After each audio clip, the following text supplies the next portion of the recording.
Hello guys, আজকে আমি রুহির সাথে কথা বলাবো যে রুহি মুরগির ঘরকে কি বলে। তো এই রুহি, এদিকে তাকাও। এই শোনো, এদিকে তাকাও। এটা এটা কিসের এটা কিসের ঘর দেখো তো। না এখন বলো এটা কিসের ঘর বলো।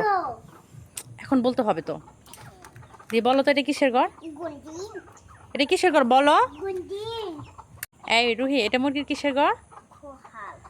কি কুহার। তুমি মুরগির খাইতে দিতেছ? যাও খাবার নিয়ে আসো তো, যাও মুরগির খাইতে দিব, যাও চাউল নিয়ে আসো। যাও তুমি যাও যাও যাও চাউল নিয়ে আসো, মুরগির খাইতে দিবা। তো রুহি দৌড় দিয়ে যাচ্ছে চাউল আনতে। আসলে রুমের ভিতরে প্রচুর অন্ধকার, ওই তো চাউল নিতেছে। ও মুরগির জন্য চাউল নিয়ে আসছে, দেখেন দেখি কতগুলো চাউল নিয়ে আসছো। এ দাঁড়া দাঁড়া দাঁড়া দাঁড়া দাঁড়া, ওখানে দিও না, আমি বের করে দিতেছি।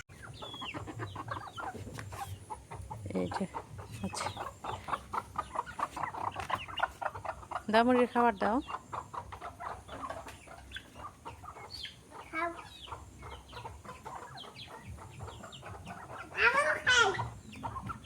এটা হচ্ছে আমার মুরগির ছোট্ট একটা ফার্ম। তো যখন মুরগিটা ছেড়ে দেওয়া হয় তখন সব মুরগি করে কি এই জায়গায় আসা জমাট হয়। এই তো মুরগি চলে যাচ্ছে।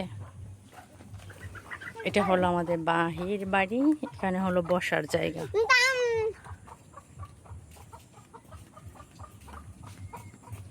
এই যে রুহি দাদির কাছে যাইতেছে বসার জন্য। কোথায় যাচ্ছ?